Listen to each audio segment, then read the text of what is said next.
I couldn't lift my arm, couldn't lift a finger. My body felt like it had betrayed me, heavy as stone, trapped in the weight of tubes and a plastic mask, breathing for me. Yet my mind was still sharp, still alive. And it was with that sharpness that I saw the pen. I felt it being pressed between my useless fingers, the way a child might force a toy into the hand of a doll. I heard Lauren's whisper, too sweet, too steady.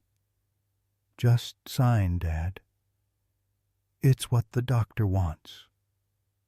My eyes fell on the paper balanced on the tray table, and the words blurred, but not enough. Durable power of attorney, property transfer, my name, my house, my life. The humiliation came first like a flood, because here I was, a man who had built bridges with my bare hands, reduced to a man who couldn't even lift a pen to defend himself. And behind her, my son Evan stood silent, not meeting my eyes. Silence is sometimes sharper than betrayal because silence means consent. My name is Harold Benton. I am 78 years old, a widower, a father, and I live in Pittsburgh, Pennsylvania. For most of my life, I was a bridge electrician with Local 5. I spent decades climbing steel in the rain, soldering wires while wind tore at my coat, working nights that left me bone-cold but proud. Every paycheck meant dignity. Every calloused hand was proof I had worth. I thought those years had bought me some kind of safety, some kind of respect. Yet here I am, learning that family can rewrite everything with a single piece of paper. Before I go on, let me pause. To you listening to my voice right now, tell me, where are you watching from? What corner of the country, what city, what quiet room holds your eyes as you hear my confession? I ask, because sometimes it's easier to keep talking when I imagine I am not alone in this. Maybe you'll leave a comment, maybe just a city's name, but it matters to me more than you know. I want to believe this night in the hospital was only a mistake, a misunderstanding, but deep down, I know it was the start of something darker. And the worst part? The pen is still in my hand. The slide into this bed didn't start with alarms. It began with a wet porch step, the kind that looks harmless until your heel kisses it wrong. I didn't fall. I caught myself on the rail, breathed through the sting in my hip, told the wind it had won the round, and stepped inside. A bruise bloomed the size of a plum. I iced it. I drank water. I promised my late wife out loud I'd be careful next time. That should have been the end. By evening, my chest felt tight the way winter can press its palm against your sternum and wait. No panic. Just the sense that each breath cost a little more than it used to. When Lauren arrived, she brought chicken soup in a plastic container and a smile made of organization. "We should get you checked, Dad," she said, like it was about safety. She looked around for Evan to reinforce the suggestion, and he did his part, hands in pockets, nodding, eyes anywhere but mine. "Just overnight," he said. "Observation." You learn, after enough years, how people stand when they're telling you the whole truth, and how they stand when they need you to agree. They were standing in the second posture. I let them take me anyway. Pride has never been a good oxygen mask. The ER was all fluorescent weather. Bright, cold, no shadows for doubt. They slid a band onto my wrist and parked me behind a pale curtain with a view of shoes. Nurses' shoes with quiet soles. Evan's shoes shifting, guilty. Lauren's shoes stopping where decisions happen. She set my phone on the tray table like a gift. Then later moved it to her purse as if safekeeping sounded kinder than out of reach. Each gesture had a sentence wrapped around it. Let me help. I'll handle that. This is faster if I do it. And each sentence trimmed me down by a hair. You don't feel it at first. A man can lose himself one courtesy at a time. Paperwork arrived before the diagnosis had a name. It wasn't the big paper. Not yet. It was the copy machine kind with boxes for insurance, emergency contacts, preferred pharmacy. Check here if you authorize release. Lauren filled the blanks like she was playing Connect the Dots. You hate these forms, she said, laughing softly at a joke I didn't tell. Evan stood behind her shoulder, his shadow nodding on the curtain. What I remember most are the voices just outside.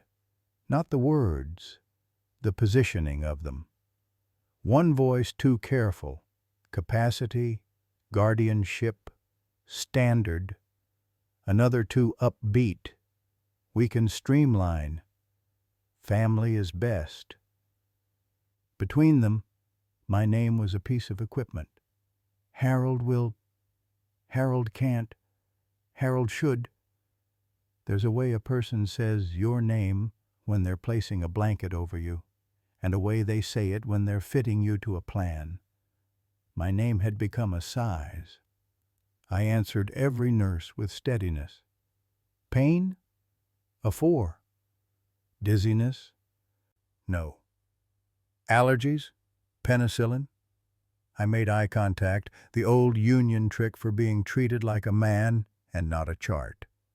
A tech listened to my lungs and said they sounded stubborn. I almost laughed.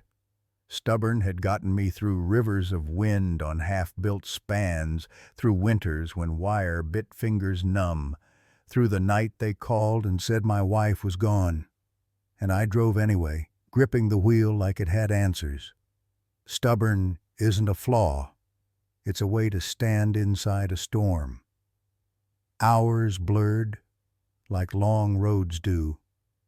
A doctor leaned in with a voice that knew how to calm a room. He said the word observation again, this time wearing it like a coat. Overnight, maybe 2. Fluids, rest, monitoring. Good. That's medicine. That's what I came for. What didn't fit was the speed of something else, the administrative weather that blew in behind his words. A clipboard appeared with a tab that didn't belong to admissions. Lauren's posture sharpened.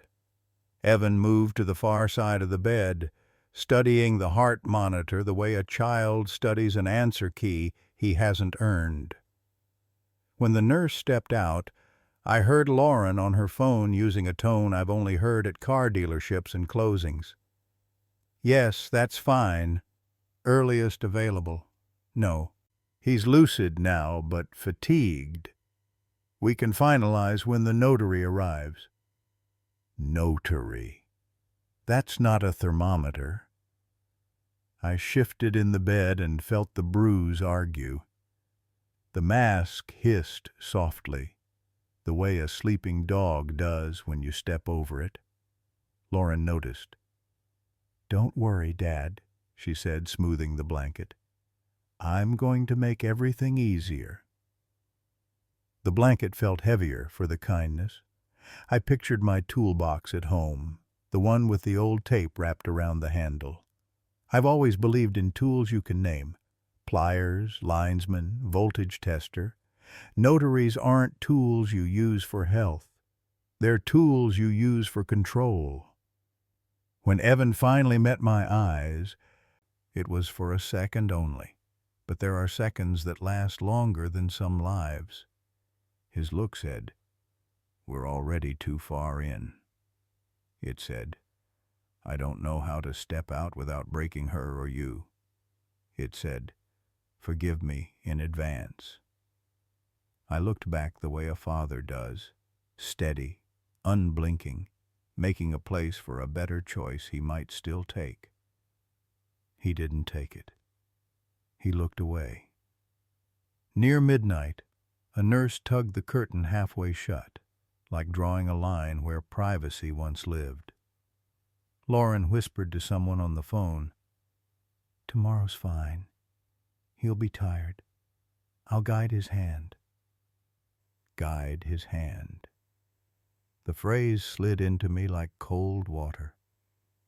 I closed my eyes and took inventory. Mind, clear. Breath, thin, but mine. Dignity, dented, not broken. I told myself the simplest truth I could trust. A bruise brought me here, not incompetence. If anyone turns this room into a signing table, it won't be because I am gone. It will be because they think I won't notice. I notice. And if a pen is coming, it is not coming to help me breathe. Concern has a costume, and Lauren wore it well. She sat by my bed with the poise of a caretaker, her voice dipped in honey, her hands smoothing blankets, as if comfort could be measured by neat corners. Evan lingered nearby, speaking softly, too softly, like someone repeating lines from a script he hadn't written himself. To an outsider, it might have looked like devotion. To me, it looked like rehearsal. Lauren pulled a pamphlet from her purse when she thought no one was watching. The glossy cover said, "Understanding Guardianship." She slipped it back quickly when I stirred, but not before I saw the corner torn from being read too many times. Evan glanced at it, then away. He didn't ask what it was because he already knew. Silence is complicity, and my son was drowning in it. I thought back to small things I had ignored. Times she insisted on taking the mail from the box. "Let me sort it." "Dad, no need for you to fuss." Times she offered to pay bills with her card, saying, "You can settle with me later," but never showing the receipts. One spring, she convinced me to refinance my old truck loan to get a better rate. The numbers never added up, but she smiled through my doubt until I stopped asking. I let it slide, telling myself it was just a daughter-in-law trying to help. Now I see those were rehearsals too, practice runs for a performance that was leading here. Evan pulled up a chair, sat on the edge like a visitor in his own father's room. He asked about my breathing, about the pain in my hip, about whether the soup had been warm enough. Each question landed with the precision of something memorized, not felt. He didn't look at me when he asked them. His eyes hovered on the monitor, on the IV bag, on anything that wasn't my face. He was playing the role of the worried son, but his gaze betrayed him. Worry is not afraid to look you in the eye. Shame is. Lauren leaned forward, tucking the blanket once more, lowering her voice as if intimacy would disguise intention. "You don't need to stress about details, Dad. We'll handle things for you. You should focus on resting." I have lived long enough to know that when people say, "we'll handle things," what they often mean is, "we'll handle them our way." I used to read weather for a living. On the rigs and bridges, your life depended on it. You learned how a gust shifted before the storm, how steel groaned just before it gave. I feel those same warnings now, not in the wind, but in my own house of blood. This isn't care. It's choreography. And storms don't wear masks forever. Paper has a way of carrying perfume. It lingers, even after years, and you only smell it when memory cracks open. Lying here, I catch whiffs of moments I once brushed aside, now drifting back heavy as smoke. I remember the first time Lauren asked for my online banking password. She said she needed to transfer money for Evan's new car, that it would be simpler if she handled it directly. I hesitated, but she smiled, laid her hand on my arm, and told me not to worry. "You trust me, don't you?" she asked. And I did. Or maybe I just didn't want to fight at the dinner table. She typed quickly, too quickly, and then handed the laptop back with a look that closed the subject before it opened. That night, I told myself she was just helping. But help that requires silence is rarely help. There was the time she brought my mail inside before I even saw it, stacking envelopes neatly on the counter with one or two missing. "Junk," she said. "I tossed the rest for you." I nodded. Who wants to dig through junk mail anyway? But I should have looked closer. Junk doesn't always wear bold letters. Sometimes it carries your name in fine print. And then the truck. That truck was my last stubborn pride, a machine that had carried me through winters and funerals. Lauren told me she could refinance it. "Better rate, less stress," she said, sliding the papers across the kitchen table while Evan sipped coffee, silent. I signed because fathers want to believe their children's spouses mean well. Later, when the numbers never balanced, when extra fees crept in, I swallowed the unease. Easier to ignore than accuse. But unease never disappears. It waits. Now, as I lie in this hospital bed, I see those scattered pieces gather into a picture. Each favor, each smile, each "let me take care of it" wasn't about kindness. It was about positioning. Like a chess player moving pawns until the king is trapped without knowing the game has started. And Evan, my own blood, has been nodding along at every move, mistaking obedience for love. The worst betrayals don't come with slammed doors. They come with gentle voices and folded papers, with warm soup and soft hands guiding yours toward a signature. I used to think rust was the enemy of steel, creeping in slowly, unseen. But I realize now rust has a human face, and tonight it is sitting at my bedside, waiting for me to sign away the bridge I built with my life. I may look cornered in this bed, but the truth is, I had been listening to the whispers of risk long before Lauren ever placed a pen in my hand. Not all warnings come in thunderclaps. Some arrive as soft advice from someone who has seen too much life to ignore. Mrs. Doyle, my neighbor across the street, stopped me one morning while I was hauling groceries up the steps. She's a retired nurse, widowed, with eyes that have carried both sorrow and wisdom. She held my wrist lightly, almost the way a nurse takes a pulse, and said, "Harold, don't ever let anyone tell you you're too tired to think. I've seen too many men lose their homes from one bad signature." Her words landed heavier than the bags in my hands.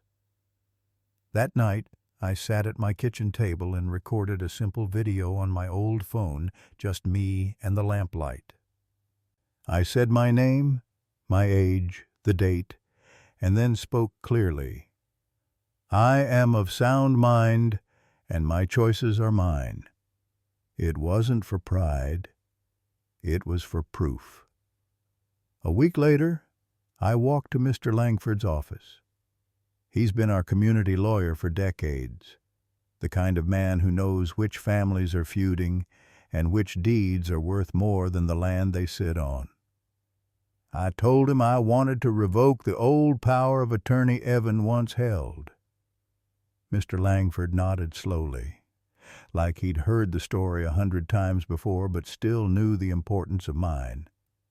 By the time I left his office, the revocation was filed, stamped, and waiting in a drawer should anyone try to challenge it. At the bank, I asked for safeguards, dual authentication, transaction limits, a note in the system, customer approval required by voice verification. The young teller looked surprised, but then respectful. "Not many think ahead like this," she said. I didn't answer. Foresight isn't a virtue. It's survival dressed in common clothes. So here I am now, lying beneath hospital lights, listening to Lauren's footsteps and Evan's silence. My hip aches, my chest stings, and the mask hisses with each breath. But I am not empty-handed. My defenses are quiet, invisible, and already in place. I let them think I am weak because invisibility is its own armor. They may try to use my stillness against me, but stillness does not mean surrender. Sometimes it is the pause before the truth reveals itself. And that truth is waiting, steady as a signature I chose long before they brought theirs to my bedside. Evening fell heavy through the blinds when a woman in a dark blazer stepped into the room, briefcase in hand. Her presence cut through the soft chatter like a steel cable through fog. Lauren brightened immediately, rising from her chair as though the guest of honor had arrived. "Miss Keene, thank you for coming," she said, her voice almost rehearsed. Evan stood too quickly, nearly knocking his chair against the wall. I watched from the bed, silent, but my chest tightened with something sharper than the bruise in my hip. This was no doctor.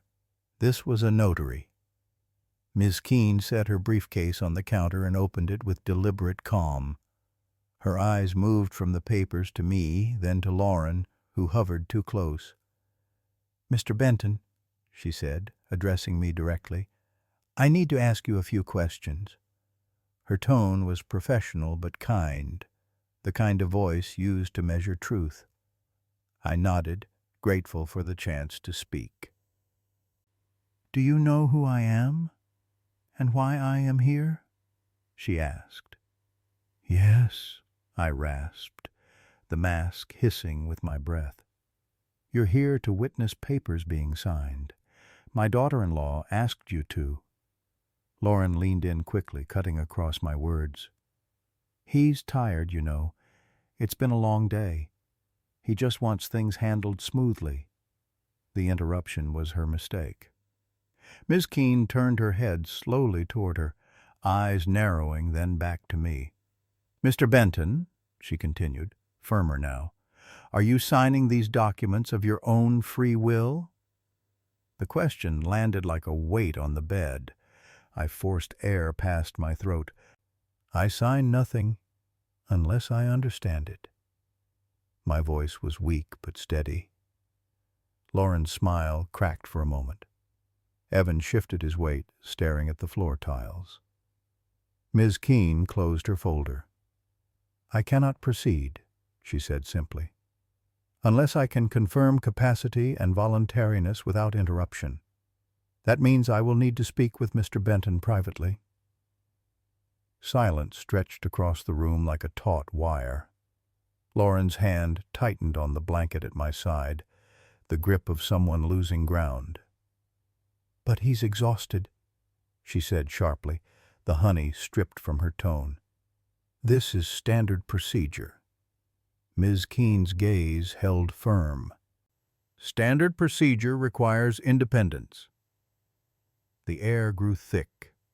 For the first time all day, I felt something like protection standing between me and the storm. Ms. Keene gathered her papers, slid them back into her briefcase, and snapped it shut. "We'll revisit another time," she said. Her heels clicked toward the door, leaving Lauren rigid, Evan pale, and me holding on to the smallest flicker of relief. When the room emptied, I lay staring at the ceiling tiles, breath shallow but steadier. I knew this wasn't the end. It was only a delay. But in battles like these, even delays are victories. And tonight, I had won enough to keep my name my own for one more day. Night in a hospital doesn't bring quiet, only a different kind of noise.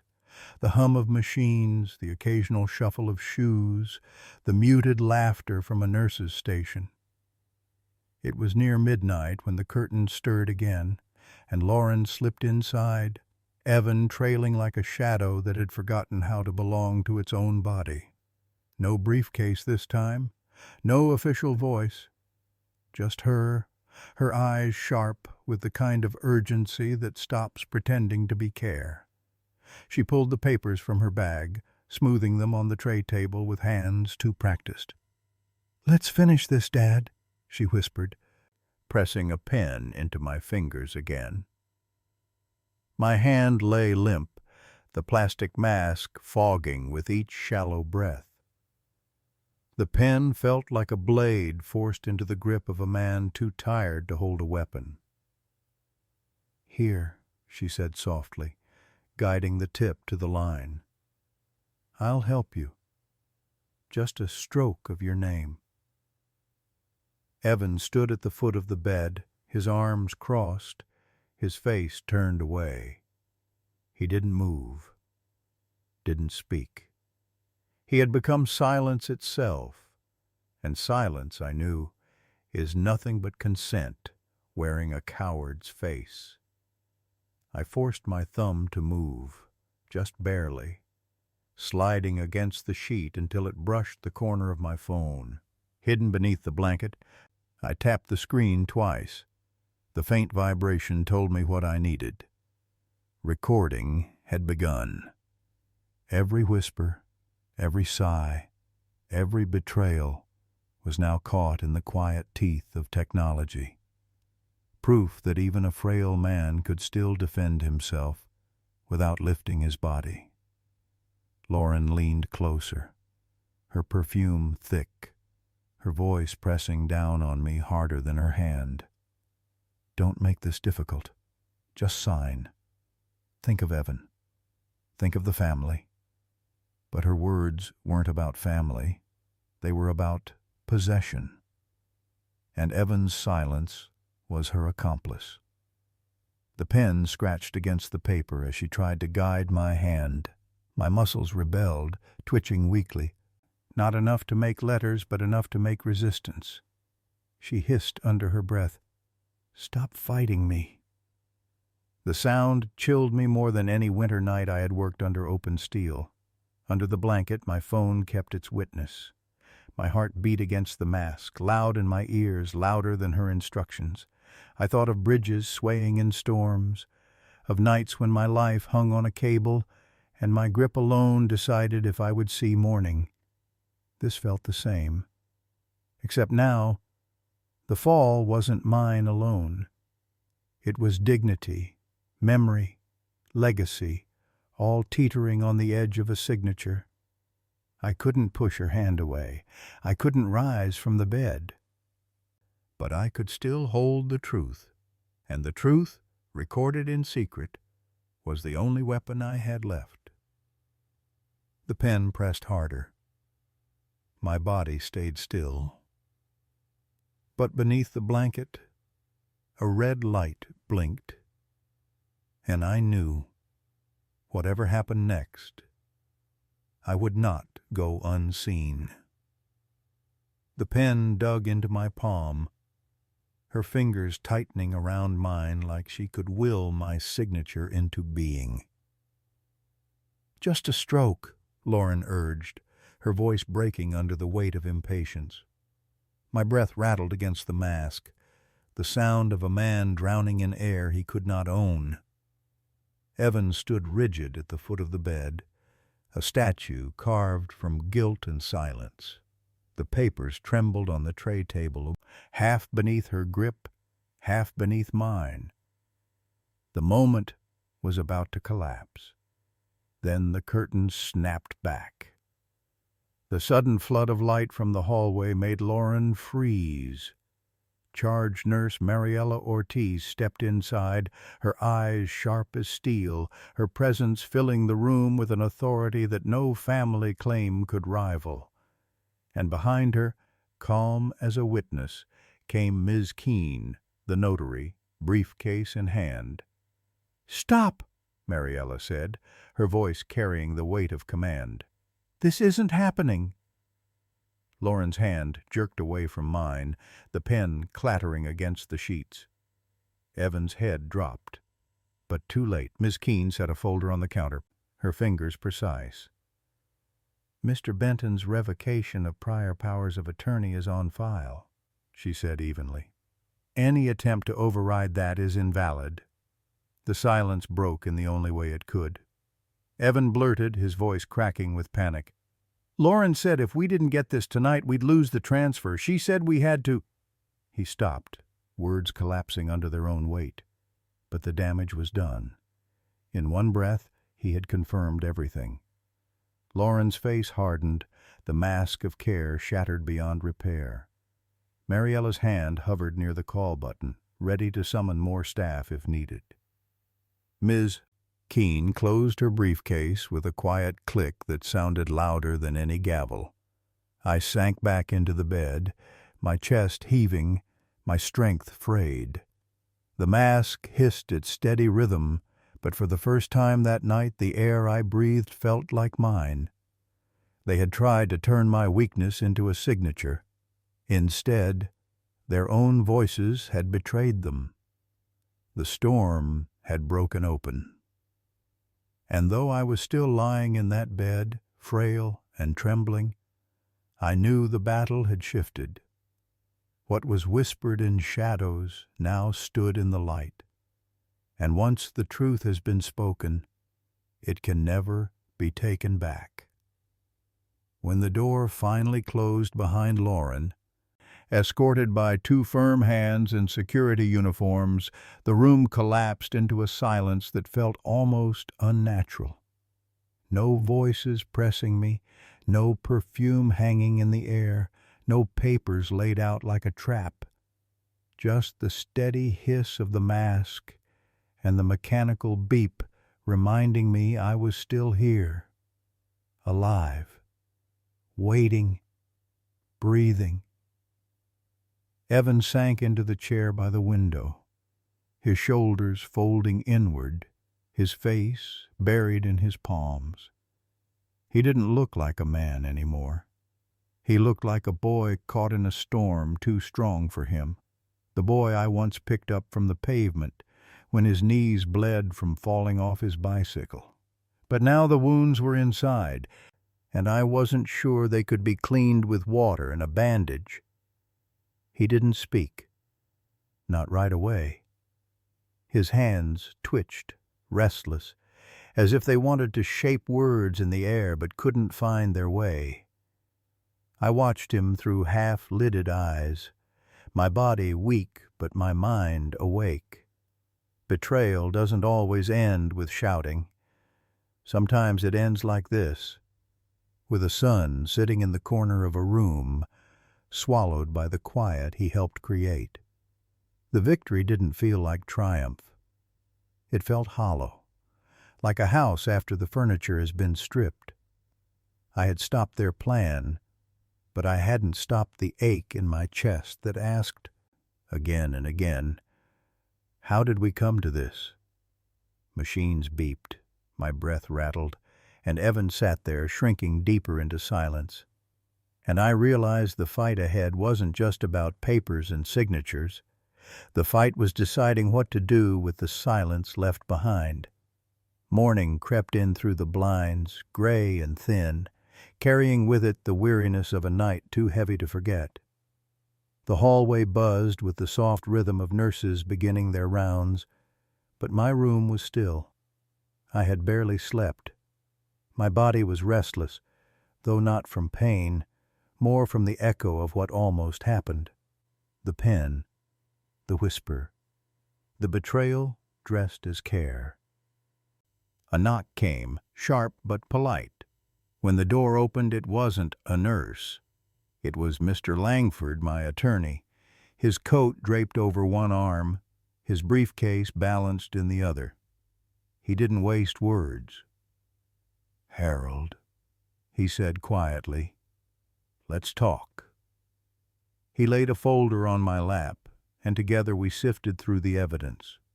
My phone, its recording intact. The copy of my revocation, already filed and stamped. call logs that showed patterns of pressure and planning. Each piece was small, but together they built something undeniable. Proof. A word heavier than steel, stronger than the bridges I once helped wire. Langford's tone stayed steady. He spoke of protective orders, of fraud alerts at the bank, of ensuring that no one could move a cent or a deed without my say. "We'll document everything," he told me. "Their words, your witness, every signature they tried to steal. This isn't just survival, Harold. This is defense." I nodded, my chest rising slow against the mask. For years I thought my legacy was the sweat poured into girders and wires, the calluses etched into my palms. Now I realized my legacy had to be protected on paper. Not the kind Lauren tried to force, but the kind that shields a man from being erased by his own kin. When Langford left, the folder remained on my lap, its weight both comfort and sorrow. The law could defend me, but no law could patch the tear of hearing my own son's silence in the moment I needed him most. I ran my hand slowly across the papers, thinking, this may keep my house safe. But what keeps a father's heart safe has no stamp, no witness, and no court to defend it. A house should carry laughter in its walls. Mine once did. I remember the day the foundation was poured, the smell of wet cement rising in the summer heat. My hands blistered from laying the frame, but I kept hammering because I wanted more than shelter. I wanted a place my wife and children could call theirs. I painted the porch a pale blue one winter, even though my fingers froze, just to see her smile when spring arrived. Every room had our fingerprints, our breath, our history in it. Now when I think of that house, I don't hear laughter. I hear bills shuffled in Lauren's manicured hands, her voice saying, "I'll handle the contractors." I see her guiding workers through repairs I never approved, steering invoices onto her card, slipping ownership into her tone as if I were only a guest. I see Evan standing behind her, nodding, letting her take command of the place I built with sweat and stubbornness. Each time I stayed quiet, a piece of the house slipped further away from me, like bricks loosened by rust. Greed doesn't always arrive with slamming doors. Sometimes it arrives with polite smiles and receipts filed in the wrong name. It strips not only money, but belonging. And what cuts deepest is not that they tried to take the deed. It's that they tried to take the father out of the home, to rewrite the story so the man who built it no longer mattered. I close my eyes and see Evan as a boy, barefoot in the yard, his laughter chasing fireflies, shouting, "Dad, you're my hero!" That echo collides with the silence of the man who now stood at my bedside, letting his wife press a pen into my hand. The betrayal is heavier than bricks, heavier than deeds. Because the house I fear losing isn't the one made of wood and nails. It's the one made of respect, the one that used to live in my son's eyes. Evan came back the next evening, but this time he was alone. No Lauren, no papers, no false urgency. Just my son, shoulders slumped, eyes heavy like a man who had run out of excuses. He sat in the chair without waiting for permission, his hands knotted together, twisting, untwisting. For a long while, neither of us spoke. The machines filled the silence, steady and impartial, as if daring us to break it. When he finally did, his voice cracked. "Dad, I'm sorry. I didn't want it to go that far." He rubbed his forehead, eyes fixed on the floor. "Lauren, she said it was just a formality. Said you'd understand. I didn't know how to stop it." His words stumbled like a man drunk on guilt, half confession, half excuse. I let him talk. Sometimes the hardest thing for a father is not to interrupt, not to rescue. When he fell from his bike at 7, I scooped him up before he even cried. But now, at 45, the fall was his to feel. The silence stretched and he filled it again. Work's been rough, money's tight. I thought maybe this would help. Maybe it was the only way. I turned my head, slow but steady, letting my eyes rest on him. Help doesn't come from stealing what isn't yours. And love doesn't come from silence when a man is being cornered. My voice was raspy, each word dragged out of me like steel cable pulled against the wind. If you want to stand in this house of ours again, it won't be with apologies whispered after the damage is done. It will be with actions, therapy, transparency, no more hiding. I paused, breathing shallowly through the mask. And until then, you have no keys. He closed his eyes, and for the first time I saw water gather there. He nodded, a small movement, fragile as glass. He didn't argue, didn't fight. He just nodded, as if finally surrendering to the weight of his own choices. When he left, the door clicked softly shut, but the sound rang in my chest. I stared at the ceiling tiles, tracing their cracks like maps of broken trust. Anger would have been easier. But this ache was deeper. Because I realized the pen wasn't the real weapon that night. Silence was. And silence was what nearly erased me from my own life. The morning nurse asked if I wanted to rest, but rest felt like surrender. Instead, I asked her to bring my phone and a glass of water. My voice was still raw from the mask, but raw is sometimes stronger than polished. I opened the recorder and pressed the red button. "My name is Harold Benton," I began, my breath shallow but steady. "And I am of sound mind." I spoke slowly, each word a nail hammered into wood, unshakable. I told them about the papers, about Lauren's hand guiding mine, about Evan's silence, about the moment the curtain opened and truth was caught in the air. No embellishments, no anger, just facts laid bare.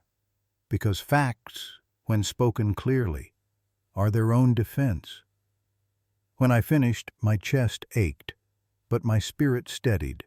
I saved the file, naming it simply, Statement 1. The nurse promised to forward it to the district attorney's office for the elder abuse unit.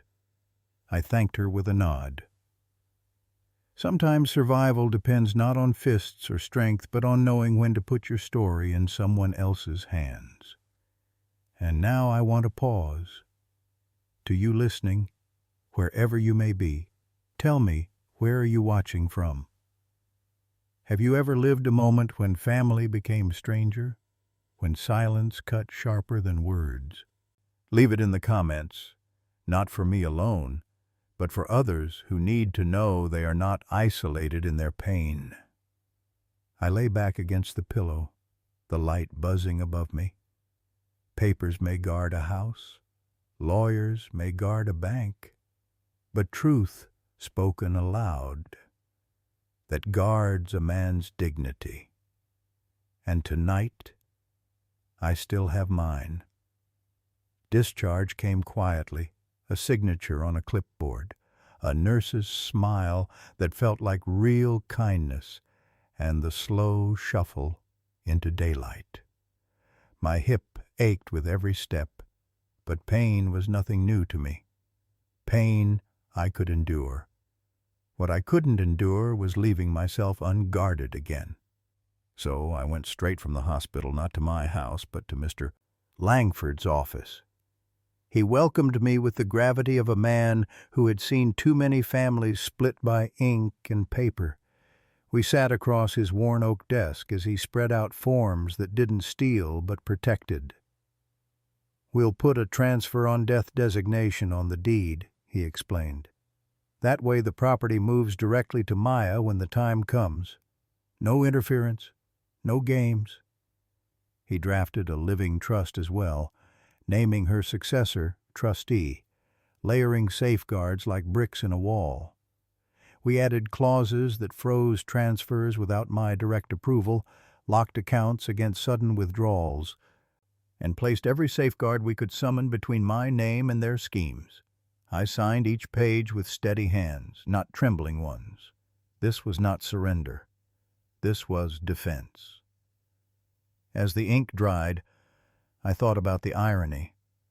My labor had built bridges for strangers, but now paper had to build a bridge to protect me from my own kin.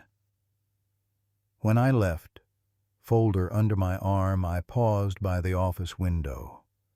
My reflection stared back. Old, yes, wrinkled, slower than I once was. But behind the tired eyes was something steadier. Certainty. They could call me weak. They could call me frail. But they could never again call me unprepared. The roof over my name was mine, and no pen pressed by someone else's hand would take it while I was still breathing. The house greeted me with silence, the kind that carries the echo of what has been moved, touched, disturbed. I opened the door and felt the air shift around me, as if it didn't know whose presence to belong to anymore. A picture frame on the hallway wall was missing, leaving a square of lighter paint behind. In the kitchen, drawers had been shuffled, spoons and forks resting in the wrong slots. Even the living room smelled faintly of Lauren's perfume, sweet but sharp, like a fingerprint she wanted to leave behind. I didn't rage, I didn't curse, I simply began putting things back. The photo of my wife found tucked behind a pile of magazines I set on the mantel where it always belonged. The cutlery I sorted one by one, metal clinking softly in the quiet. The air slowly shifted, as if the house was exhaling, remembering who it belonged to. When the kettle hissed, I made myself coffee strong enough to taste like defiance. I carried it to the table and placed a pen beside the cup. Not the cheap plastic one they forced into my fingers, but a pen I had chosen. Weighty, clean, mine. I stared at it for a long while. A pen is nothing more than ink and casing, but tonight it felt like a promise. No hand would guide mine again. No paper would be signed without my will. I sat by the window as the sun slipped low, coffee steaming in the cup, pen gleaming under the fading light. Betrayal had scarred me, yes, but it had not erased me. My name, my dignity, my choices, still mine. And for the first time in many nights, I let the silence stay, not as fear, but as peace. The evening settled soft across the porch, painting the sky in muted oranges and blues. I sat with my coffee cooling in my hands, listening to the hum of passing cars and the faint laughter of children from down the block. Life was moving on, steady, indifferent, as if to remind me that no matter what storms rage inside a family, the world outside keeps its rhythm. Then headlights swept across the yard. A car slowed, then stilled. My breath caught before I even saw who stepped out. Evan, alone. No Lauren, no shadow trailing him, just my son with a black folder tucked under his arm. He didn't slam the door. He didn't rush. He walked toward me with the caution of a man carrying words heavier than his own strength. I watched him climb the steps, his shoulders bent, but his steps deliberate. For a moment I saw the boy who once ran to me with scraped knees, but now his face held years of silence and shame. He stopped in front of me, the folder trembling slightly in his grip. His eyes met mine, tired, searching. "I need you to read this," he said softly, holding it out. I took a slow breath, the weight of the moment pressing against my chest. He didn't ask me to sign. He asked me to read. And that, more than anything, left me both saddened and curious, knowing the story between us was far from over.